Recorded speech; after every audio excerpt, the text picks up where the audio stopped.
ashes, lost to lust. Roast in a glass, get the best of us. Ash to ashes, lost to lust. Roast in a glass, get the best of us. Ashes to ashes, lost to lust. Roast in a glass, get the best of us. Ashes to ashes, lost to lust. Roast in a glass, get the best of us. Ashes to ashes, lost to lust. Roast in a glass. So, Blake from Molly and The Krells, you guys have just released a new single last week called Silver and Gold. I love it. Yes. I'm low-key jealous thank you. of the music video, if I'm honest. Yeah. But we're going to get into that in a sec. But what is Cool. the song about? Because it's got this sort of like fun, friendly, sort of 90s kind of vibe to it. What's the story behind it? In one word, the song's about forgiveness. Yeah, at face value, it probably doesn't sound like that. Maybe it does. I don't know. I always have a hard time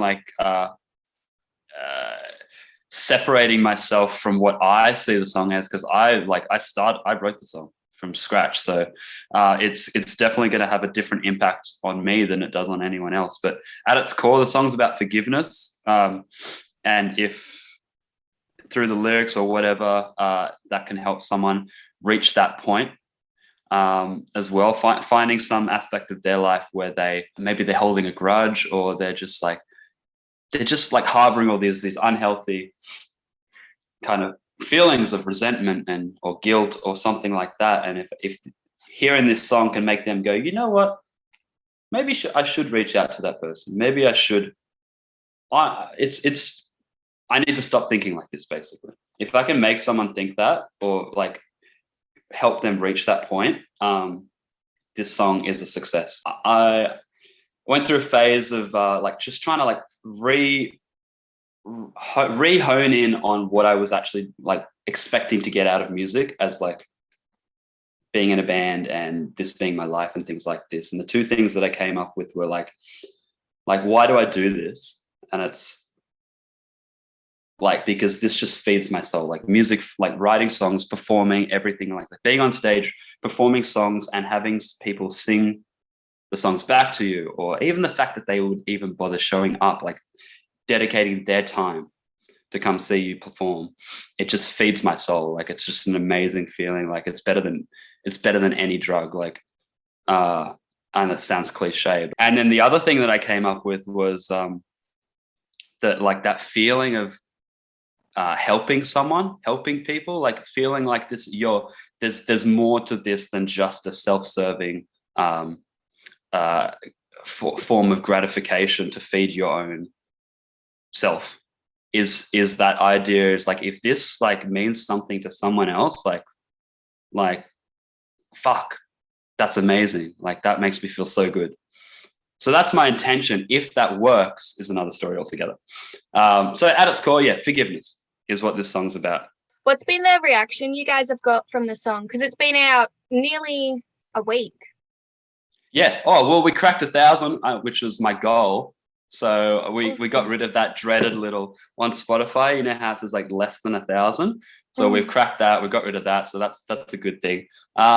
It's been honestly the best reaction so far. Even my mum, like, she sent me messages going like, I shared your song on Facebook, and she's a teacher and a music teacher. Bless her. But yeah, and she's like, all my friends were like, oh, this is really good. Your son's done like that kind of stuff. So that was kind of cute.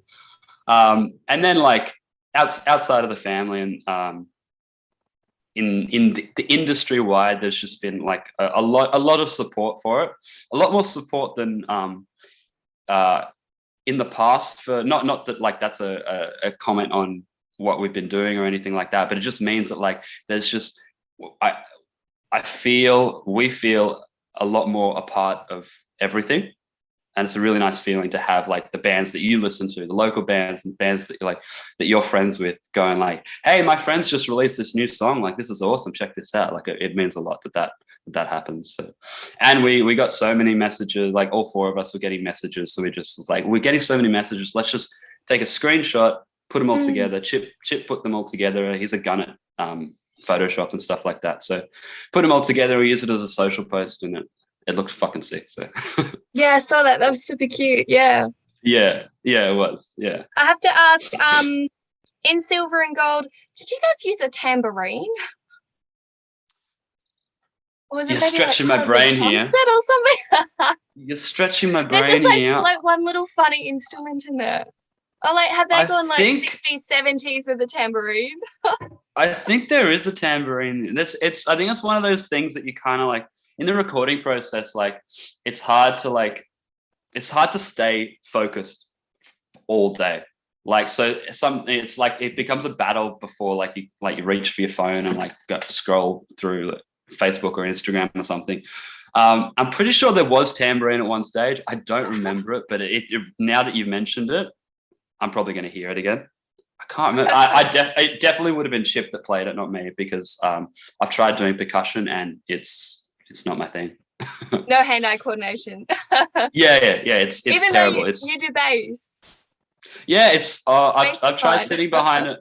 I've tried sitting behind a drum kit before, and it's not pretty. It's not my forte at all. So luckily, Chip's in the band. Now, Blake, even just when I chatted to you last time, I noticed that you had like this really like old soul sort of old rock kind of vibe to it, and I love how that gets portrayed in this song as well. It's very Molly and the Krells. So I think you guys have like awesome. really, really shown yourself in this song. Oh, thank you so much. Thank you. I've in terms of like music and what's trending and what's happening, and I've always just found myself behind the curve, like in terms of like I dig what Travis Barker and Machine Gun Kelly, but I dig all that kind of stuff. But that is like, it takes me a while for my head to wrap my head around like and become familiar with that, as opposed to the stuff that I've been listening to for ages. Like I probably mentioned in the last interview that like my dad raised me on like 60s and 70s stuff. So I like was well acquainted with like Led Zeppelin and Black Sabbath at an early age, and all that. And that's like, to you and me, like it's like it's old music. Like it's not dad rock, like it's grandpa rock. And which is fine. Like it doesn't stop me from liking it. But obviously you need to find something that's your own, that you kind of like means something to you. It makes it a bit more special. And that for me was punk and anything that was like from the 80s onwards that my dad didn't listen to, not because he didn't like it or I didn't like him, just like because it was my own. And then I fell down the punk rabbit hole and like Ramones and then like Rancid and Social Distortion. And that to me, like that's my favorite kind of, it sounds a bit old and dated, but like that to me, that's my favorite kind of music. And then you hear bands in a later generation wearing those influences on their sleeve, and you're like, oh, that song really reminds me of that Rancid song. Cool. I wonder if they did that on purpose. And like, oh, cool, they're all Rancid fans. Fuck yeah, awesome. I love this band. So, and then it kind of like just like evolves like that. So you find those bands. So like I purposely didn't, when we recorded the song, I Stevie was like, how do you want this song to sound like? And I was like, I definitely don't want it to sound as sweet sounding as the last two. And he was like, okay, cool. Like, did you have like a mixing engineer in mind? And like, we want to use JPY, James Paul Wisner, who did, he produced and he played drums on that first Dashboard Confessional album, and he mixed Paramore's Riot album, or Riot or Emergency. One of those. No. I'll yeah. But he's on that though, fucking legend. Yeah. With Stevie Knight and James Paul Wisner, I had a chat to Soso a couple of weeks ago, and they worked with the same people. I imagine because you're both Sydney, but I'm like, how funny would it be if you guys just like passed each other in the corridor in the recording studios, like high five? It's like, yeah. well, like Stevie's kind of like, when we recorded this, he did it at a different studio just because they're in the middle of building a new studio. Oh, JPY did Emergency, so the Paramore's very first album. But yeah, so like I think when I was recording Expectations, I had to do the vocals on a different day just because we ran out of time. And then so as I was walking into the studio, Josh from Fangs was walking out, like he just finished doing his session of like, and so like there's just this Stevie's like done a really good job at like cultivating, like it's this cool little circle of bands that he wants to work with. When we asked him to first asked him, we kind of expected him to like say, "Oh, sorry, man, I'm too busy," and that would have been completely fine. But he's like, "Yeah, man, of course." And then the fact that he had time for us again next time around when we did Silver and Gold is amazing as well. So we didn't want it to sound as like sweet and like overly saccharine as Expectations and What Went Wrong. We wanted it to be a bit more rough around the edges, but still sound cool. And he's like, "Oh, like hands down, I know the perfect person to mix it." So we went to, we got the A team, as Stevie calls it, which is Stevie producing, JPY mixing, and then Grant Berry mastering. What was it like putting the song together from a writing perspective and then in the studio? The process in the studio was really quick, like it was really streamlined. And that was basically because Stevie was like, "There's not much I can really do to make this song." I mean, he has his sound that he puts on it and stuff like that, which is why people want to work with him. But it's like, in terms of like changing it, like in terms of things that like don't work or, you know, need to be changed, there's not really much I can hear. And I was, as a songwriter, that's a big compliment. Kind of happened with What Went Wrong as well. There was a couple of things, not so much with Expectations. He did a bit of fiddling and like worked it and made it a bit better than it was before, but it's a good compliment that he said that. So it was a bit more streamlined with that. Or some of the harmonies in the verses and stuff like that, that's Ian and Dan singing. So we got them to get in on the action, whereas usually it's just me, just because whoever tracks lead vocals is usually easier, because it's quicker, and the tone in the voices match a lot more if you just get the lead singer to do all the harmonies in the recording studio. But we figured we've got all this time, so we may as well, you know, you guys have a good. So, but yeah, it was a lot quicker. So when the song started, through what the song was about to me, it was a very delicate time, and I just like made up with a friend of mine that I kind of had a falling out with, and it started out as like a finger picking little ballad. Like it was really like delicate and soft and slow, and it was about the time that we were like writing new songs for Molly anyway, and I didn't really have an intention to take it to them because it was a bit too soft and like singing about my feelings and stuff like that. Which is fine, like for Molly, but like just it's a finger picking little, yeah. So it wasn't even an option in my mind, and it just clicked. I was like trying to think outside the box. I was like, do I have any other songs lying around that I could take to a rehearsal? And I just thought of this song. I was like, okay, maybe I could. Considering the chords that I was using, it was actually going to be really easy to turn into like a loud punk rock song. So I did that. Like I just recorded an acoustic demo for them, just like loud and just like that. And they loved it. They were like, "Fuck! Like, why did you not show us this song earlier?" So we went through it and like we demoed it, and it was awesome. Like everyone had a great time coming up with their parts, and like especially like from the last time around working with Stevie, Dan and Ian got some really good ideas of how to think outside the box of how they normally approach writing a guitar part, just to make it a bit more interesting and things like that. Because in the past, like with a lot of our songs previously, I've kind of been like, I want the guitars to sound like this, but it's coming from the perspective of a bass player that doesn't really know a lot about guitars. The backing vocals that we did, the little like call and response thing that happens at the end, like the best of us and stuff like that, that wasn't in the song until like we were like tracking a demo to send to Stevie, and Dan was sitting next to me and he's like, "Can we try something?" And we just did that, and I was like, oh my God, that just takes this song from here to here. Like, thank you so much. Thank you so much. Considering we had so much time, he's like, "Hey, Ian and Dan, do you just want to get in and just have one take of doing the backing vocals?" So we like mixed that in. There was this, I really wish I was filming this, but there was this moment where, because like Ian and Dan, they're not singers, and I say that with love. Like they're not singers, so they don't trying to sing up that high is extreme. It's difficult for me, but like it's extremely difficult for someone that hasn't been singing. So Dan goes in there and just like, how do I explain it? He just went for it with no thought in his mind that he wasn't going to reach the note.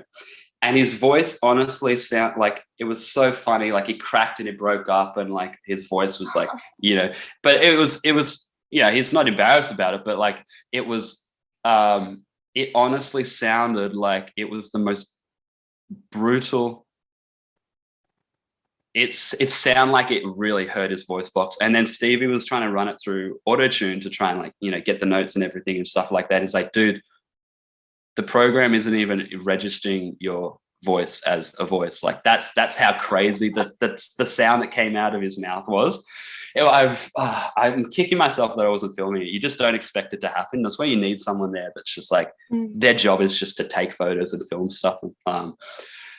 One thing I wanted to touch on was some of the lyrics with rose tinted glasses get the best of us. Why did you guys use this sort of metaphor? Because rose tinted glasses, it's like sort of like a cinematic term. People are like seeing everything like all happy, optimistic. Yeah.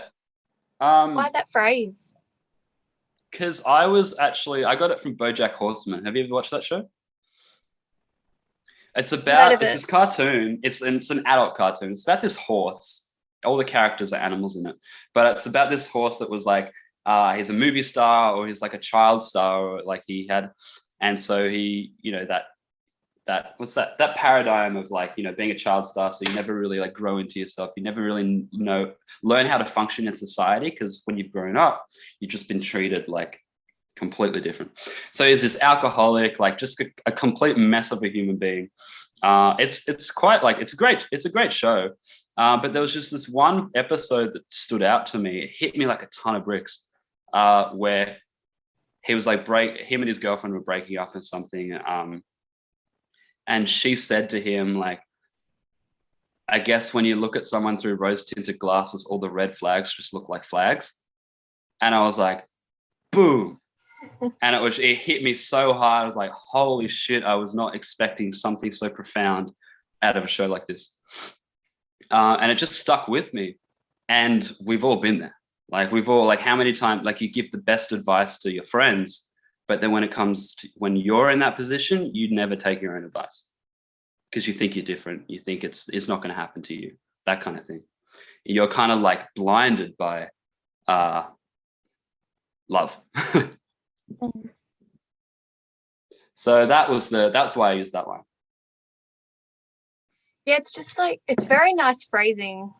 And like, yeah, those lyrics, they definitely stand out in the song, even though it's in the chorus. Like, of course, it's going to be repeated. But yeah, it's just like almost like delicately phrased, but in a powerful sort of sense.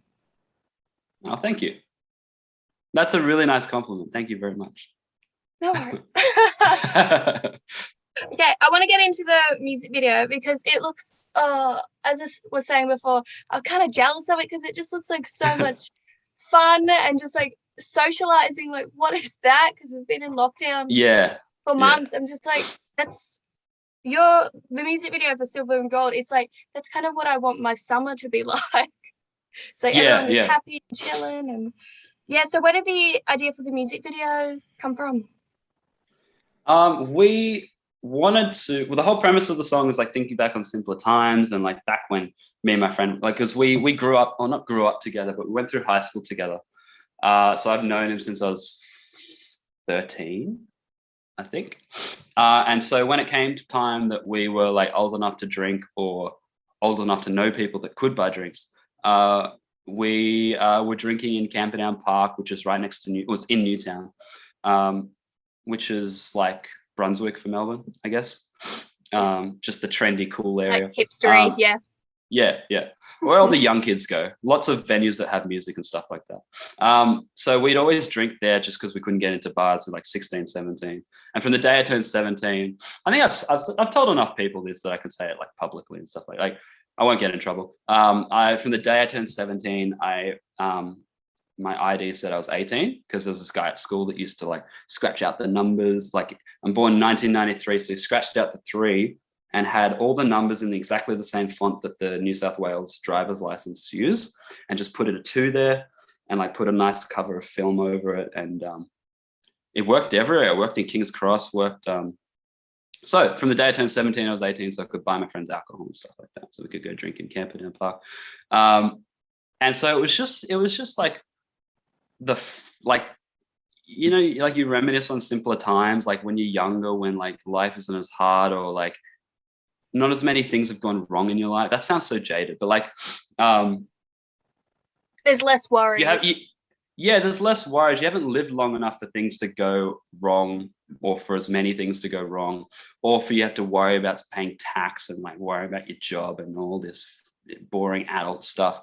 It was just a fun time, and everyone was friends. There were no ego. We were too young to have egos, and everyone would just have a good time. And I was just trying to recreate that, because that's through the time where we weren't really speaking, towards the end of it, where I kind of like wanted to get over my resentment and get over my like, to quote the song, to swallow my pride, and realize that it's like, why am I angry at this guy for this? This is pointless. Like, I'm just hurting myself by being angry at him. It got to the point I was like, man, I miss those times. Like, I can't remember the last time I've gone out with friends and drunk in Camperdown Park, which is partly because everyone's old enough to go drink in bars now. No one wants to drink in a park, but it's like, can we just do it for like nostalgia's sake and just have it like... Is that where the video was filmed? Yeah, at Camperdown Park, yeah. So we wanted to try and recreate that. And the dude that this whole song is built around came out with this other high school friend of ours and stuff. So we were just drinking beers. We didn't get any goon. I wish we got goon, but we didn't get any goon. But we were just drinking beers until like we ran out. And while the dudes were filming, or us doing everything, it was a really wholesome experience. But yeah, so we wanted to do something like that, and we found this guy that has filmed a bunch of videos. Not really bands in our style. I don't think he's ever done like a heavy band before, but he's done quite a few Triple J artists, and his approach, he's just got a really nice feel to the videos. And we're like, this guy's perfect. Like, we don't want something, it kind of matches how the song sounds. And so we got in contact with him, and he's like, this is a really cool idea. I'm down with this. And it's the first, and just everything, not the first time. I mean, like the What Went Wrong video, like that director was also really good.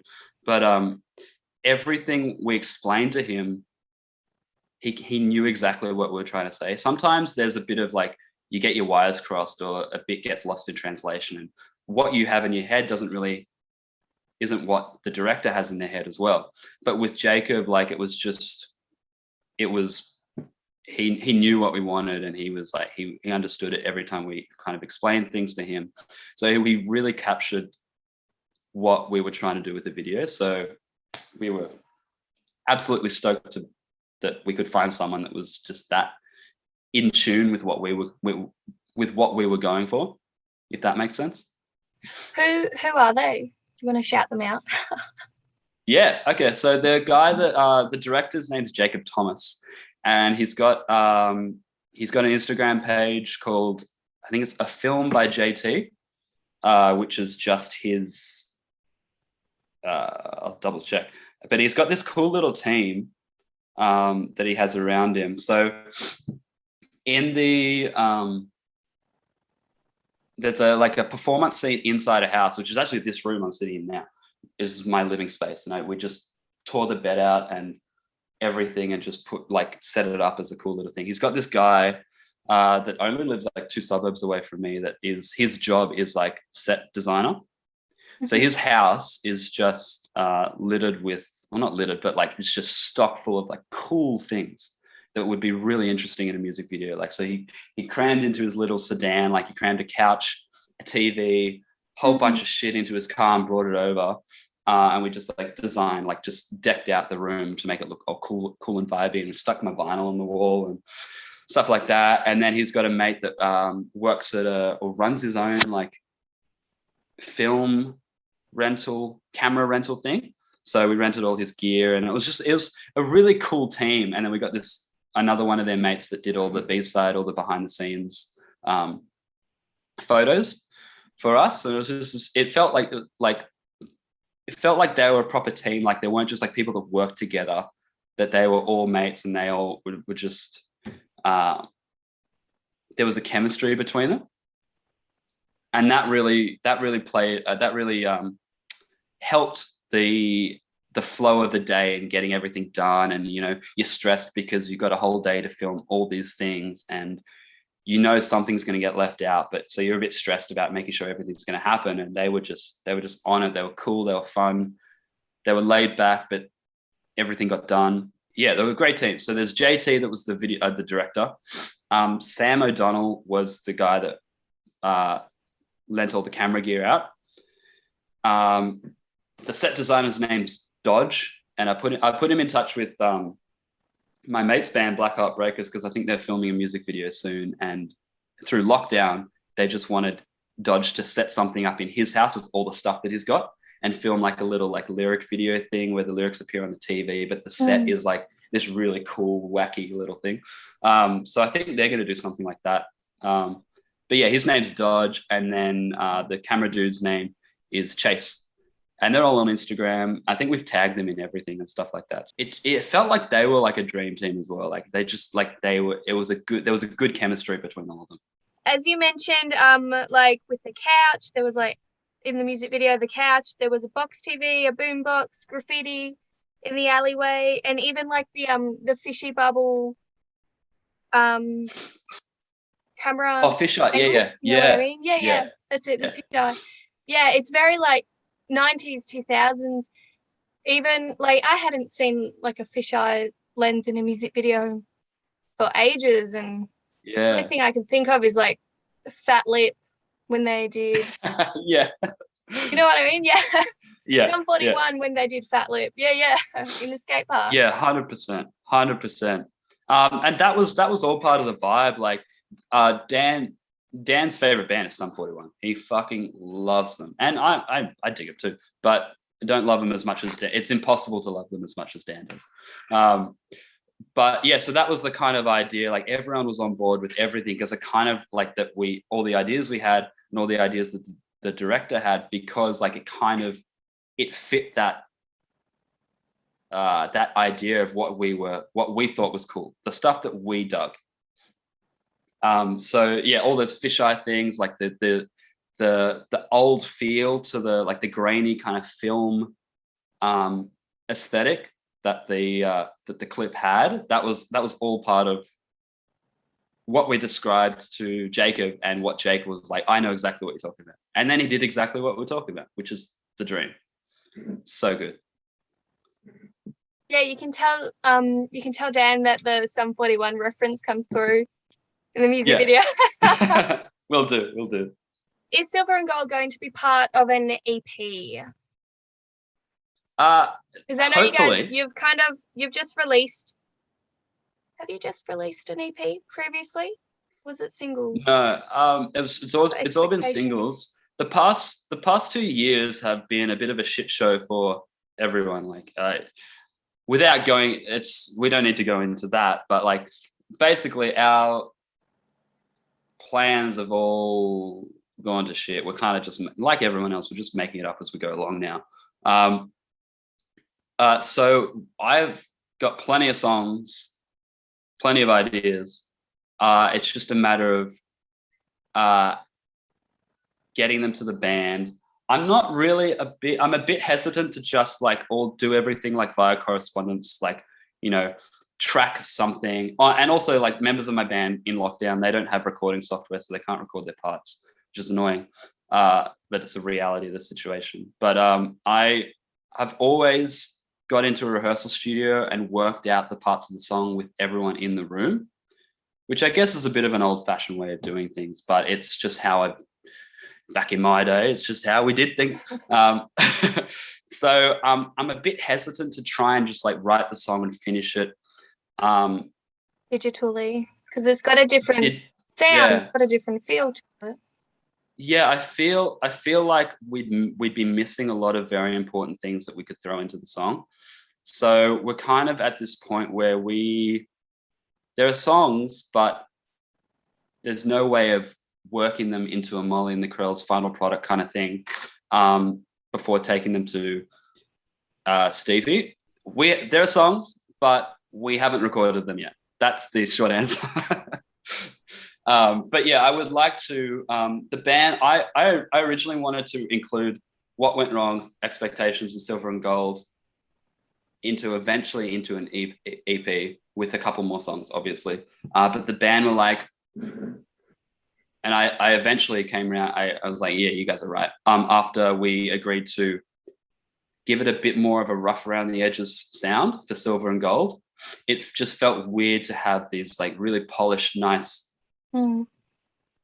sweet sound, like What Went Wrong in Expectations. Everything's very clean and nice sounding. It might sound a little jarring next to 3 other songs or 4 other songs that have a Silver and Gold kind of sound.